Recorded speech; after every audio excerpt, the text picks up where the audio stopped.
नमस्कार, मैं हुनंद लाल शर्मा और आप देख रहे हैं नेशनल हेराल्ड, नवजीवन और कौमी आवाज की साझा पेशकश। आज हम बात करेंगे कुंदरकी उपचुनाव को लेकर के। यूपी की ये विधानसभा है और यहाँ पर जो उपचुनाव हुआ था उसको लेकर के द स्क्रॉल ने एक रिपोर्ट की है और इस रिपोर्ट से पता चला कि जब सत्ता अपने पर आ जाती है तो चुनाव जीतने के लिए वो क्या क्या करती है। और हम ये जानते हैं कि राहुल गांधी के महादेवपुरा विधानसभा जो कर्नाटक की है, वहाँ पर वोट चोरी को लेकर के जो खुलासा हुआ, उसके बाद से देश भर से लगातार ऐसी रिपोर्ट्स आ रही हैं जहां वोटरों के नाम इंटेंशनली डिलीट करने का पैटर्न दिख रहा है और उसका असर चुनाव में दिख रहा है। स्क्रॉल की रिपोर्ट काफ़ी चर्चा में है क्योंकि वो एक ऐसी सीट थी जहां पर पिछले कुछ चुनावों से समाजवादी पार्टी लगातार जीत रही थी। हमारे साथ एक पैनल है और उस पैनल से हम समझने की कोशिश करेंगे कि उत्तर प्रदेश जहां पर 80 लोकसभा सीटें हैं, 400 से ज़्यादा विधानसभा सीटें हैं और जो ये तय करता है कि प्रधानमंत्री की कुर्सी पर कौन बैठेगा, और हर प्रधानमंत्री कोशिश करता है कि वो उत्तर भारत में, खास तौर पर उत्तर प्रदेश में, अपनी पार्टी को ज़्यादा से ज़्यादा सीटें जिताने के लिए या फिर उसको एक पकड़ रखने के लिए चुनाव पर वो यूपी में अपनी उम्मीदवारी को मजबूत करे, दावेदारी को मजबूत करे। और बनारस का जो चुनाव था 2014 में, वो आप लोगों ने देखा है। उसके बाद से 2017 में चुनाव हुआ, बीजेपी वहाँ सत्ता में है उत्तर प्रदेश में, 2022 में वो जीती। लेकिन 2022 का जो विधानसभा चुनाव था वहाँ कुंदरकी में सपा जीती थी। जियाउर रहमान वर्ग के लोकसभा चुनाव जीतने के बाद वो सीट खाली हुई थी और वहां पर चुनाव हुआ था तो रामवीर सिंह जीते। नागेंद्र सर, मैं आपके पास आऊंगा और इसे समझना चाहूंगा कि इस स्क्रॉल की रिपोर्ट को कैसे देखा जाए उत्तर प्रदेश के चुनावों को लेकर के, क्योंकि विधानसभा चुनाव अब ज्यादा दूर नहीं है। इसको लेकर के आप कैसे देखते हैं, जबकि कर्नाटक और महाराष्ट्र, हरियाणा को लेकर के भी आरोप राहुल गांधी लगातार लगा रहे हैं। नंदलाल जी, अगर हम कुंदरकी को और स्क्रॉल की रिपोर्ट को अगर ट्रिगर माने, तो मैं पहली बात तो कुंदरकी की रिपोर्ट में के मामले में और इस रिपोर्ट में कुछ नया देखता ही नहीं हूँ। ये एक ट्रेंड है। इस ट्रेंड की शुरुआत, बस इसमें नया इतना ही है कि स्क्रॉल की रिपोर्ट ने रेसे रेसे इसको साफ कर दिया है, जिसमें जवाब देते नहीं बन रहा है। अदरवाइज आप देखेंगे कि रामपुर, बनारस से लेकर मुजफ्फरनगर की मीरापुर, रामपुर सीट, कानपुर की सीसामऊ सीट, मैनपुरी की करहल, प्रयागराज की फूलपुर और मिर्जापुर की मझवा सीटों को लेकर भी ऐसे ही मामले सामने आए थे और लगातार शिकायत आ रही थी। हर जगह से शिकायत एक ही थी कि वोटर को रोका जा रहा है। पुलिस उनके आई कार्ड चेक कर रही, आई कार्ड से मेरा मतलब आधार कार्ड चेक कर रही है। रामपुर से लेकर मझवा तक और कुंदरकी तक बार बार ये रिपोर्ट आई थी कि लोगों के आधार कार्ड लेकर रख लिए हैं पुलिस ने। तो ये एक खास ट्रेंड के तहत हो रहा था और ये बहुत पुराना ट्रेंड नहीं है।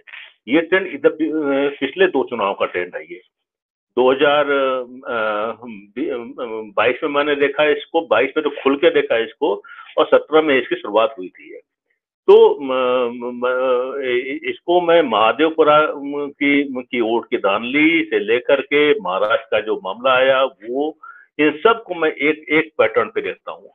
आप ये देखिए, सबसे दुर्भाग्यपूर्ण ये है कि इस कैसे किसी भी मामले पर आयोग, चुनाव आयोग, निर्वाचन आयोग कुछ स्पष्ट नहीं कर रहा है। वो आरोप का जवाब आरोप से देता है।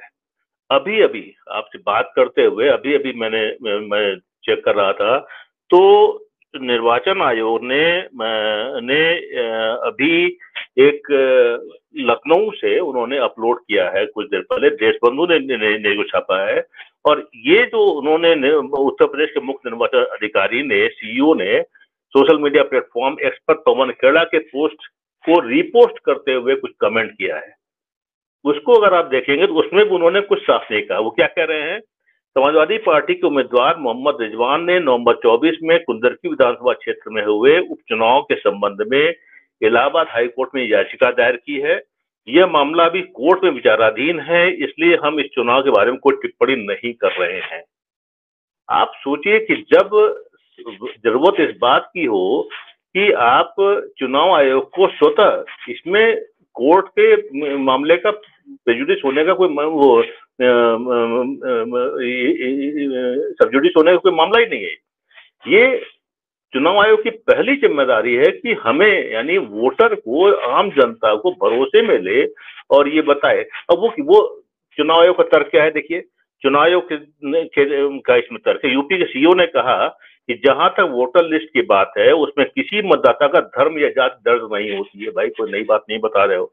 स्कूल के लेख में ये जो बात कही गई है उसका विश्लेषण और निष्कर्ष ईसी द्वारा जारी आंकड़ों पर आधारित है और वह गलत है, क्योंकि ईसीआई द्वारा जारी आंकड़ों के आधार पर धर्म जाति के आधार पर विश्लेषण हो ही नहीं सकता। वो ये इतना खोखला तर्क है। भाई, नाम सारे वहां पर लिखे होते हैं और नामों से ही तय होता है। कहते हैं ना, नाम में क्या रखा है? अरे भाई, आज की तारीख में नाम में बहुत कुछ रखा है और नाम में ही सब कुछ रखा है। जब नाम से ही पहचान हो रही है, जब टोपी से, कपड़ों से पहचान हो रही हो, तो रामपुर से लेकर के कुंदरकी तक पहचान कैसे की गई होगी? आसान है? ये कोई मुश्किल है क्या? और लोकल पुलिस के लिए मैं शुरू से ये सवाल उठाता रहा हूं। मैंने 2020 के चुनाव में भी सवाल उठाया था, बिहार में भी कहा था, लेकिन बिहार में ये ट्रेंड सामने नहीं आया था। 22 के चुनाव में मैंने बार बार ये पूछा था कि भाई, पुलिस को क्या हक है इस बात का कि वो हमारे यानी वोटर के आई कार्ड चेक करे? लखनऊ में भी ये हुआ था ना। मैं खुद उस पर मैंने काउंटर किया था। उनका ये काम नहीं है। उनका काम है हमें वो सुविधा देना कि हम आसान, मतलब वोटर आसानी से अपने पोलिंग बूथ तक पहुंच सके। वो फैसिलिटेट करता है, वो न कि अवरोध खड़े करता है। वो इतने सवाल चौक के इलाके में, लखनऊ के चौक के इलाके में, पुराने इलाके में, मधेगंज के इलाके में जितने सवाल किए जा रहे थे, जाहिर सी बात है अगर गरीब गुरबा लोग जो, अच्छा, जब जो गरीब तबका होता है, जो ऐसा तबका होता है, वो हमेशा जत्थे में वोट डालने जाता है, वो सामूहिक रूप से जाता है, उसके लिए वोट डालना एक उत्सव होता है।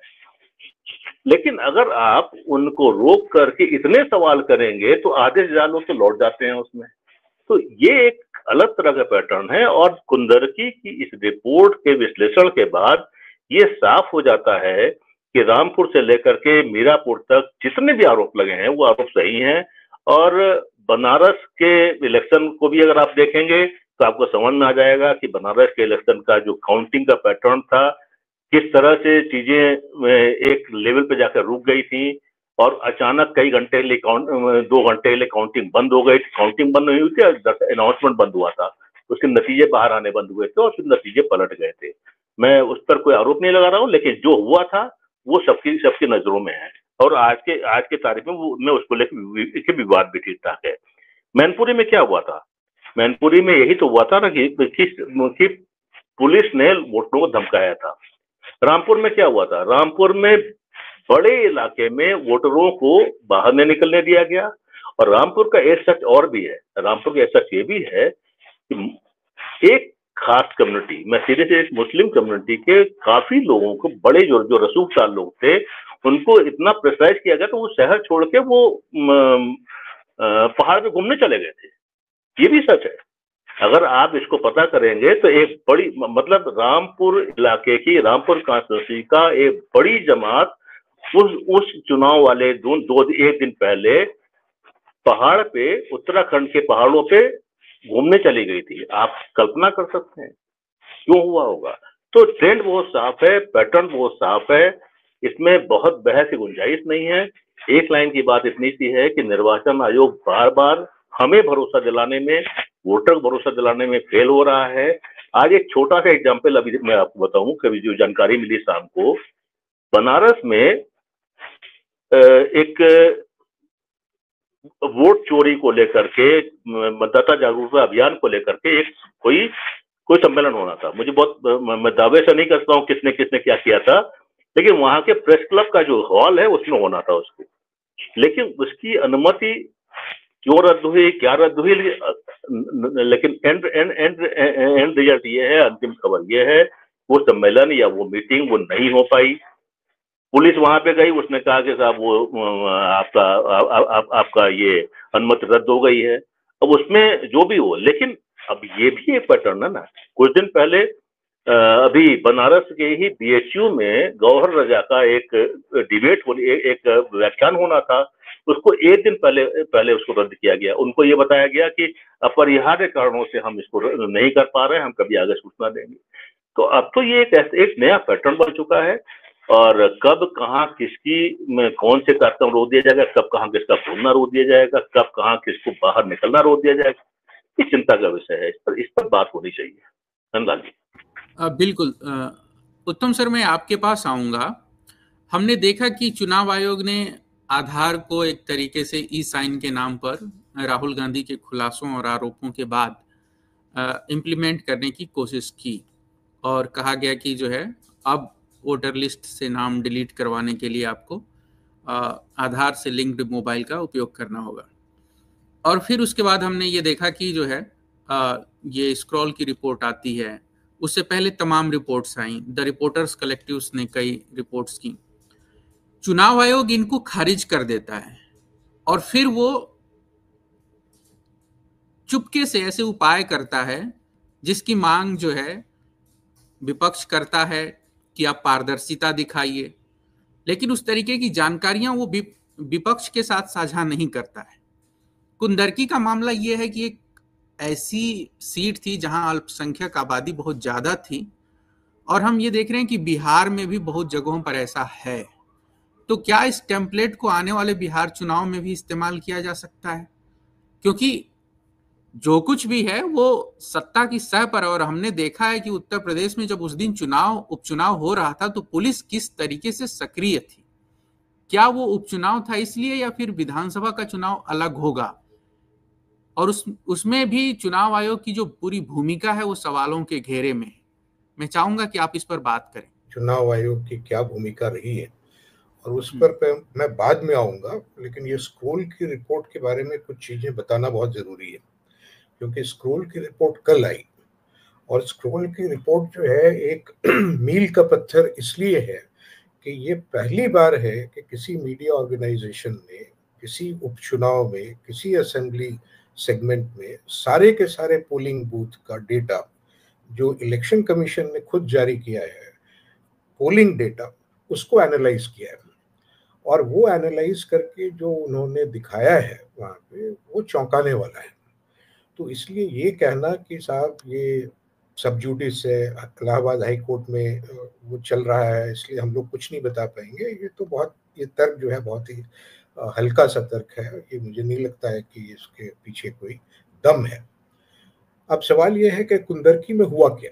कुंदरकी में 20 नवंबर 2024 में उपचुनाव हुई, और वो उपचुनाव इसलिए हुआ क्योंकि लोकसभा चुनाव में समाजवादी पार्टी के जिस उम्मीदवार जीते थे वो लोकसभा में खड़े हुए और लोकसभा में चले गए, तो वो असेंबली वाली सीट जो है वो खाली हो गई, और उसके लिए नवंबर में जो है उपचुनाव हुआ महाराष्ट्र वगैरह चुनाव के साथ।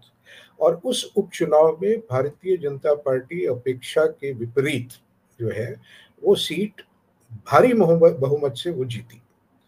अब इसके पीछे जो है वो कुंदरकी का सीट जो है वो अल्पसंख्यक बाहुल्य है, वहाँ पे उनका असेंबली सीट में जो है वो वर्चस्व है, कहीं कहीं 70% 80% मुस्लिम आबादी है, लेकिन उसके बावजूद बीजेपी जो है वो एक बार जीत पाई थी 90 के दशक में, लेकिन एक बार वो जीतने के बाद वो कभी वो सीट जो है बीजेपी के पास रही नहीं।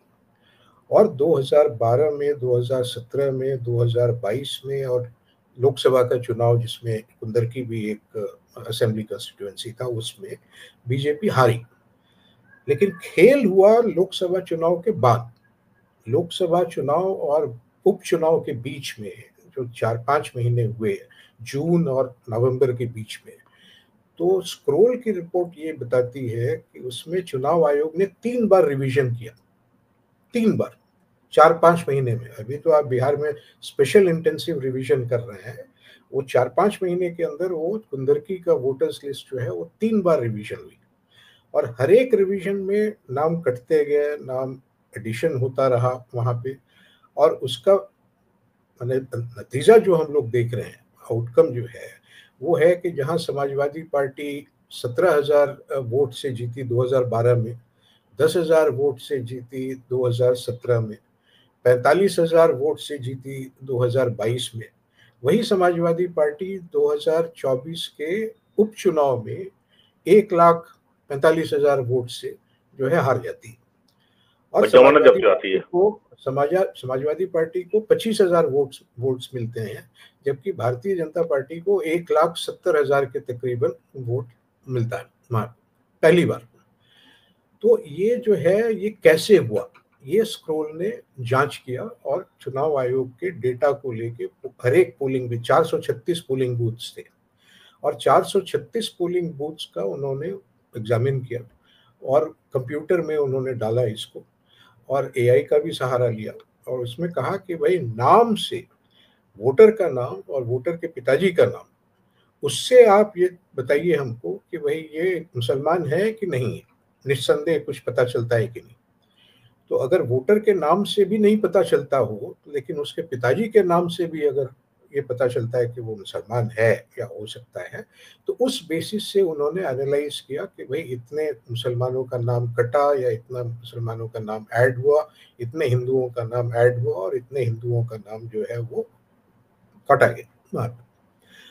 और उसमें चौंकाने वाले क्या ये है कि भाई जिस दिन ये चुनाव हो रहा था उस दिन नागेंद्र जी जो बता रहे थे, हम लोग सारे लोगों को याद है कि किस तरीके से दिन भर शिकायतें आती रहीं, दिन भर सोशल मीडिया में वीडियोस चलता रहा कि पुलिस जो है मुसलमानों को रोक रहे हैं, बुर्का पहन के जो महिलाएं जा रही हैं उसको वापस किया जा रहा है, लोगों को जो है वो लाठी से धमका रहे हैं और उनको भगा रहे हैं वहाँ पर।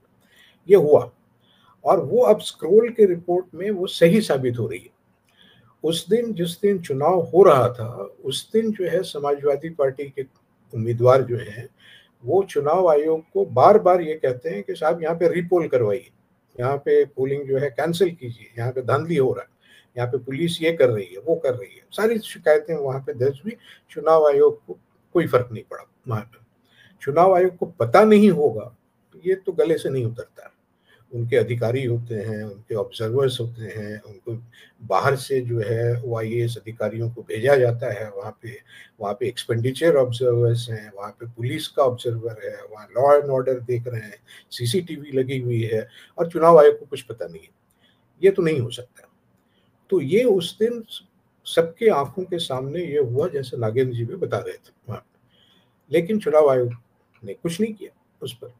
उसके बाद जो है नवंबर के महीने में ही जो है अखिलेश यादव जी समाजवादी पार्टी के जो अध्यक्ष हैं उन्होंने शिकायत करी कि भाई यहाँ पे धांधली हुआ है, यहाँ पे वोटर सप्रेशन हुआ है और उसमें जो है उस पर भी चुनाव आयोग कुछ नहीं कही। अखिलेश यादव और समाजवादी पार्टी ने क्लेम किया कि 18,000 एफिडेविट्स हमने दिया है चुनाव आयोग को।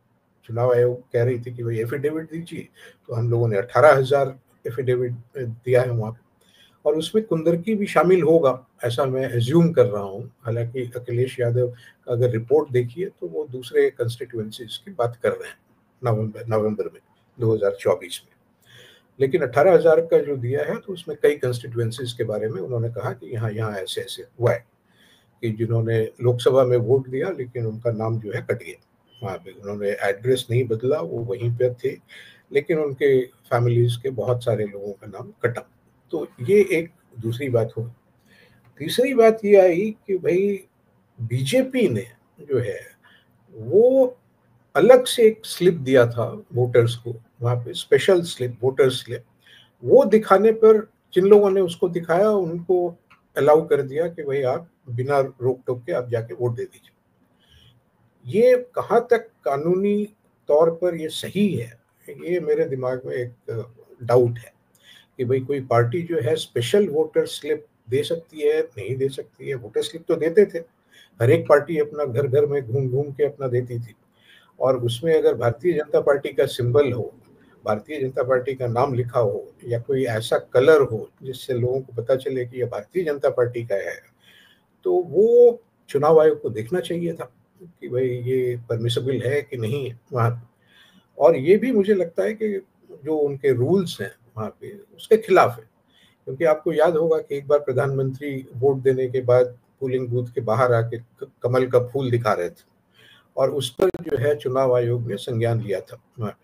तो आप वोट देने के बाद जो है वो सिंबल आप दिखा रहे हैं पार्टी का, तो वो जो है कानूनन उसको अपराध समझा गया या इर्रेगुलर समझा गया। और यहाँ पे एक पार्टी जो है वो वोटर स्लिप दे रही है और उसको आपने अलाउ किया।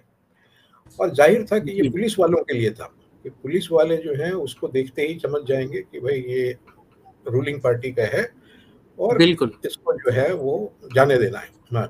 किनको रोकना है किनको नहीं रोकना है ये वो वोटर स्लिप देख के उनको पता चल जाता है। ये बात सामने आई।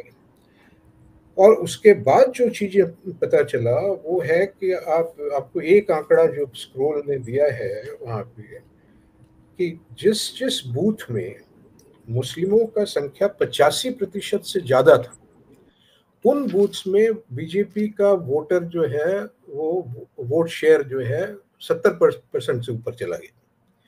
मतलब 75-80% लोग मुसलमान और बीजेपी का वोट शेयर जो है वहां पे वो 70% से ज्यादा। एक और चीज स्क्रोल की रिपोर्ट में है कि कुंदरकी में जो है वो टर्नआउट 70% था वहां पे आपके लोकसभा में वहां पे, और बाईपोल में वो घट के जो है वो 32-34% के लगभग हो गया। सॉरी 67% था लोकसभा में और 57% जो है वो बाईपोल में 10% घट गया। ठीक है। और बीजेपी का वोट शेयर जो लोकसभा में 32% था वो उपचुनाव में बढ़ के 76% हो गया। लोकसभा में कुंदरकी का जो असेंबली कंस्टिट्यूएंसी है उसमें 32% वोट जो है भारतीय जनता पार्टी का था और वो उपचुनाव में जाके वो 76% हो गया। वहां पे स्क्रोल की रिपोर्ट में एक गांव का मिसाल दिया हुआ है। उस गांव का नाम है हमीरपुर गांव। उस गांव में 70% टर्नआउट था लोकसभा के चुनाव में। उपचुनाव में, और वो मुसलमान बहुल गांव है, तो लोकसभा में जो है वो 70% टर्नआउट है और उपचुनाव में विधानसभा के लिए जो हुआ उसमें 18% टर्नआउट हो गया। 70% से 18% हो गया। और बीजेपी का जो वोट शेयर उस गांव में था जो 17% था लोकसभा के चुनाव में वो बढ़ के 84% हो गया उपचुनाव में। तो ये चीजें तो मैंने चुनाव आयोग के सामने सबसे पहले आया होगा। चुनाव आयोग जब वोटिंग करती है वहां पे तो उनके पास जो है ये डेटा नहीं रहने का कोई मतलब ही नहीं। उन्होंने जो डेटा निकाला उसके बाद इत्तेफाक से स्क्रोल ने तय किया कि भाई इसको स्टडी करना है और वो स्टडी करके उन्होंने ये एनालाइज किया, 4 आदमी से डिस्कस किया होगा, कंसल्ट किया होगा, लीगल एडवाइस लिया होगा, तब जाके ये रिपोर्ट स्क्रोल ने करी की, है ना। लेकिन ये डेटा जो है वो चुनाव आयोग के पास शुरू से रहा है और चुनाव आयोग ने कोई कार्रवाई उस पर नहीं की। तो ये अपने आप में 2 सवाल खड़ा करता है। एक सवाल ये खड़ा करता है कि हमारे यहाँ जो मीडिया की संस्थाएं हैं, अगर सारी की सारी 500 से ज़्यादा तो टेलीविज़न चैनल्स हैं, इतने सारे अखबार हैं, हर एक कोई अगर तय कर ले कि हम एक कंस्टिट्यूएंसी में इसी तरीके का काम करेंगे, हम हर एक कंस्टिट्यूएंसी एक मीडिया ग्रुप उठा ले और उसको अगर अपना ये करे वहाँ पे जांच करे तो दूध का दूध पानी का पानी हो जाएगा। आप जिस ऑडिट के बारे में एक पहले के चर्चा में हम लोगों ने बात किया था कि हर एक चुनाव के बाद इलेक्शन कमीशन को चाहिए एक ऑडिट करवाना कि ये एक इंडिपेंडेंट ऑडिट हो और उसमें जो है सवाल पूछने का मौका रहे, शिकायतों का मौका रहे और उन शिकायतों को आप देखिए कि भाई कैसे हुआ ये नेचुरल है कि नहीं है वहाँ। तो वो अगर होता तो आज ये नौबत नहीं आती कि चुनाव आयोग जो है आरोपों के घेरे में आ गया है वहाँ। और चुनाव आयोग के बारे में आपने पूछा कि भाई बिहार में ये हो सकता है कि नहीं, तो बिल्कुल हो सकता है। बिहार में मैंने एक जगह अगर ये हुआ होगा और माधवपुरा में भी हुआ वहाँ पे, पनवेल में महाराष्ट्र में हुआ वहाँ पे, हरियाणा के बारे में शिकायतें आ रही हैं वहाँ पे, वीरेंद्र सिंह वाला केस हम लोग जानते हैं कि वो 32 विजेंद्र सिंह, विजेंद्र सिंह सॉरी तो उनका जो है 32 वोट से वो हार गए और उनका इलेक्शन पिटीशन को जो है खारिज करने के लिए बीजेपी के प्रार्थी जो है, जो उम्मीदवार जीत गए थे, वो कोर्ट में गए और हाई कोर्ट ने उसको खारिज कर दिया। अभी उत्तराखंड जो है, हालांकि वो ग्राम पंचायत का चुनाव था, लेकिन उसमें उत्तराखंड का जो इलेक्शन कमीशन है या चीफ इलेक्टोरल ऑफिसर वगैरह जो हैं वहाँ पे, उन लोगों ने वो एक ही आदमी जो 2 ग्राम पंचायत में रजिस्टर्ड है वोटर, उसको अलाउ कर दिया उम्मीदवार बनने के लिए, और उस पर सुप्रीम कोर्ट से फटकार मिली और सुप्रीम कोर्ट ने उन पर 2 लाख का जुर्माना लगा दिया। तो ये अनप्रेसिडेंटेड है। ये चुनाव आयोग पर सुप्रीम कोर्ट जो है वो 2 लाख का ये करे, हालांकि ये राज्य का मामला है और सुप्रीम कोर्ट कह सकती है कि भाई हमारा इससे कोई लेना देना नहीं है वहाँ पे, लेकिन जो लोग राज्य में चुनाव देखते हैं वो चुनाव आयोग के देखरेख में ही देखते हैं, उनका एडवाइस लेते हैं, उनसे एक्सपर्ट्स लेते हैं, उनसे सलाह मशविरा करते हैं, उनका लीगल एडवाइस लेते हैं वहाँ पे। अगर नहीं लेते हैं तो फिर चुनाव आयोग को कहना चाहिए कि भाई हमसे कोई सहयोग ये लोग नहीं लेते हैं, ये लोग स्वतंत्र हैं, राज्य सरकार के कहने पर ये करते हैं, हमारे यहाँ कोई उसमें कंट्रोल नहीं है। ऐसा वो नहीं कह रहे हैं अभी तक। बिल्कुल। इसलिए चुनाव आयोग का जो है ये रोल बहुत संदिग्ध है वहाँ पे, और इस पर इंडिपेंडेंट इंक्वायरी होनी ही चाहिए वहाँ पे। हाईकोर्ट क्या करेगी वो तो सब कोई जानता है कि हाईकोर्ट 5 साल लटका सकती है, 10 साल लटका सकती है, आप कुछ नहीं कर सकते। वो कोई फैसला दे कोई ज़रूरी नहीं है, उन पर टाइम बाउंड फैसला देने का कोई कानून नहीं है वहाँ पे। तो आपको रिलीफ कहाँ से मिलेगा अगर चुनाव आयोग यही कहे, और वो जो कह रही कि भाई आप हार गए हैं, आप धांधली की शिकायत कर रहे हैं, आप कोर्ट में जाइए, कोर्ट फैसला करेगा तो वो मान लेंगे, आप जाइए कोर्ट। बिल्कुल सर।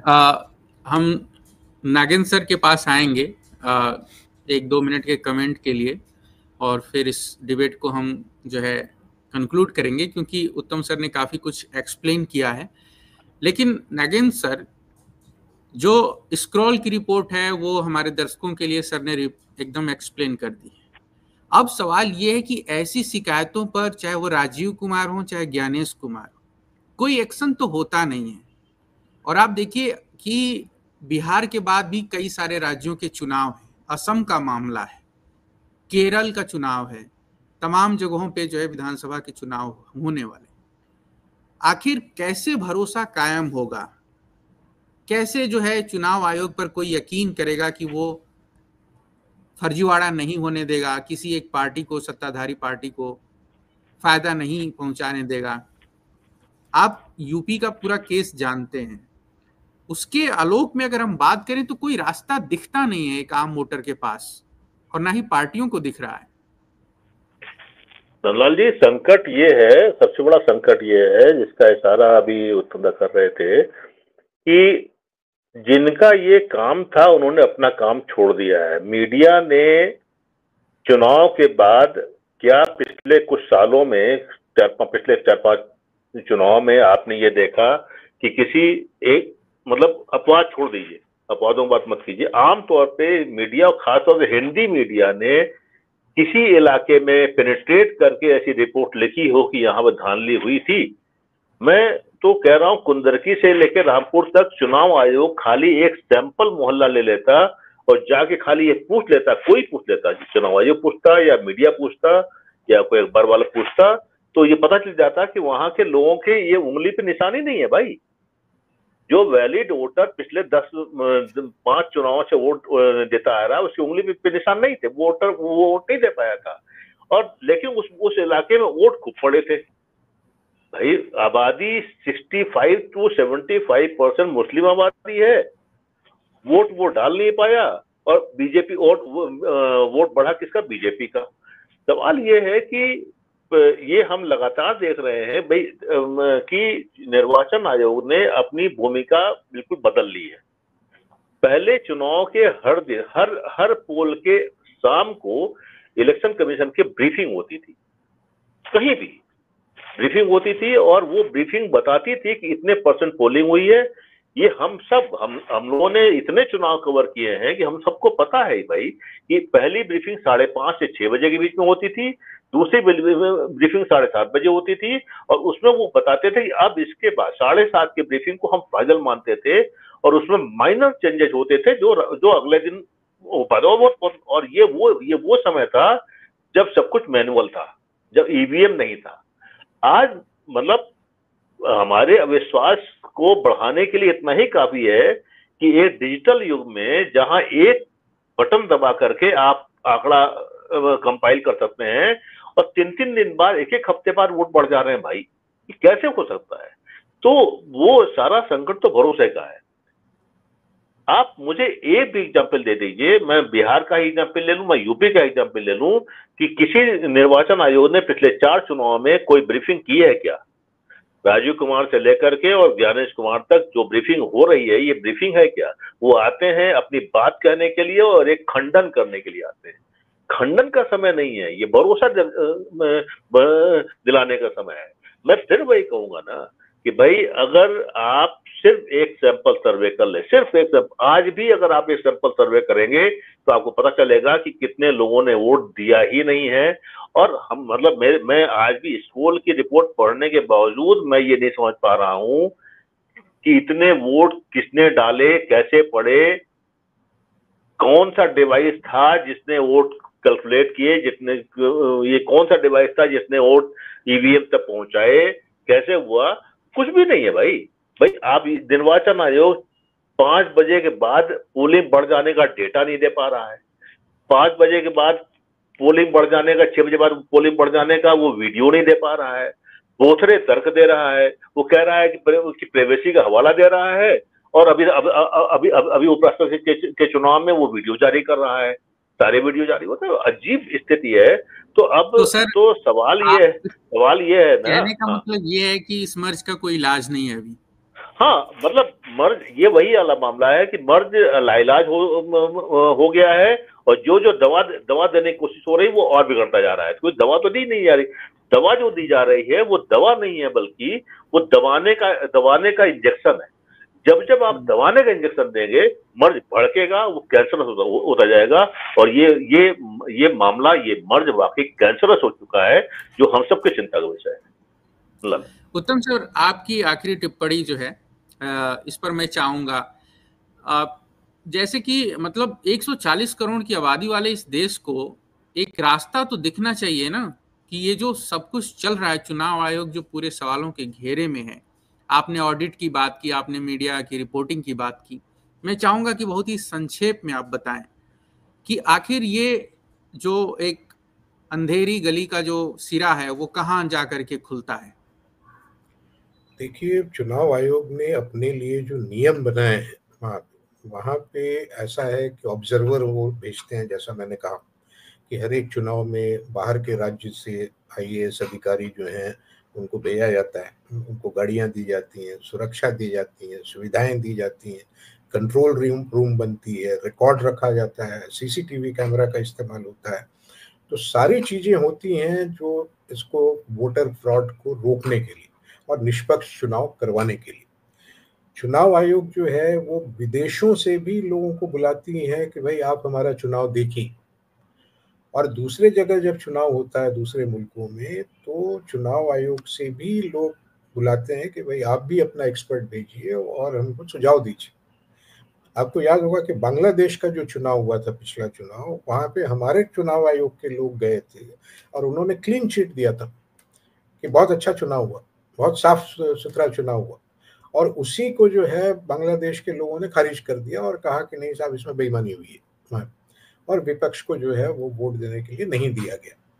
तो अब इसका इलाज क्या है, ये आप सवाल पूछ रहे हैं। तो इलाज मुझे लगता है कि तुरंत 2 चीजें दिखती हैं। एक चीज तो ये दिखती है कि भाई एक ऑल पार्टी कमेटी आप व्यवस्था कीजिए कि हर एक कंस्टिट्यूएंसी में एक ऑल पार्टी कमेटी हो और वो ऑल पार्टी कमेटी जो है वोटर्स की शिकायतों को दर्ज करे और वोटर्स की शिकायत दर्ज करने के बाद पोलिंग डे के बाद वो एक रिपोर्ट जारी करे या प्रेस कॉन्फ्रेंस करे और मीडिया को बताए कि भाई हम लोगों को इस तरह की शिकायतें मिली हैं, हम लोगों ने चुनाव आयोग को कहा है कि भाई इसकी जांच होनी चाहिए। नंबर 1। नंबर 2, जो इंटरनेशनल एक्सपर्ट्स हैं, इंडिपेंडेंट एक्सपर्ट्स, वो आप चाइना से बुलाइए, पाकिस्तान से बुलाइए या अपने फ्रेंडली दोस्ताना संपर्क है, उस तरह के देश से बुलाइए। उसमें से जाने माने जो पंडित लोग हैं उनको बुलाइए और उनसे सलाह मशविरा कीजिए और उनको बोलिए कि भाई हम इसको और पारदर्शी हम कैसे कर सकते हैं, हम कैसे भरोसा हम जगा सकते हैं। तीसरी बात, पार्लियामेंट का एक दखल होनी चाहिए। हाँ, कि पार्लियामेंट को ये जानने का अधिकार है और जनता को बताने का रिस्पॉन्सिबिलिटी है, उनका उत्तरदायित्व है कि भाई ये चुनाव जो है वो निष्पक्ष हो रहा है कि नहीं हो रहा है, अगर नहीं हो रहा है तो क्यों नहीं हो रहा है, और उसके लिए वो कानूनन क्या सुधार वो कर सकते हैं। हाँ, क्योंकि इस पर कोई बात ही नहीं होती है। भाई चुनाव आयोग और चुनाव की जो प्रक्रिया है उसमें कोई सुधार की अपेक्षा है कि नहीं, कोई गुंजाइश है कि नहीं, और क्या हो सकता है, ये कौन बताएगा? ये पार्लियामेंट बताए। ये पार्लियामेंट अपना डिबेट करे, वहाँ पे विद्वानों से बात करें, एक्सपर्ट से अपना कंसल्ट करें। तो ये मुझे लगता है कि जरूरी है और ये होना चाहिए। मैं नंदलाल जी, नंदलाल मैं एक लाइन जोड़ दूं, खाली इसमें एक लाइन जोड़ दूं कि दादा जो कह रहे हैं ये बहुत आदर्श स्थिति है। असली सवाल ये है कि क्या मंशा है, असली सवाल ये है कि क्या सरकार की, क्या इस आयोग की मंशा है कि इस चुनाव प्रक्रिया को सुधारा जाए। सवाल वहां पर है। ये भी बिल्कुल आपका सवाल वाजिब है, क्योंकि असली बात तो इंटेंट की ही होती है, मंशा की ही होती है। अगर चुनाव आयोग चाहता तो तमाम सारी चीज़ों पर वो मतलब एक पारदर्शिता रखता और सब कुछ बताता, खोल के बताता, एक एक वोट की कीमत को पहचानता। लेकिन अफसोस कि भारत एक ऐसी स्थिति में पहुंच गया है जहां सबसे एक विश्वसनीय संस्था होती थी उस पर भी अब सवाल हैं। बहुत शुक्रिया सर आप लोगों का। हमने एक विस्तार से जो है स्क्रॉल की रिपोर्ट पर बात की, कुंदरकी के मामले को समझने की कोशिश की। उम्मीद है कि हमारे दर्शकों को भी ये बात समझ आई होगी।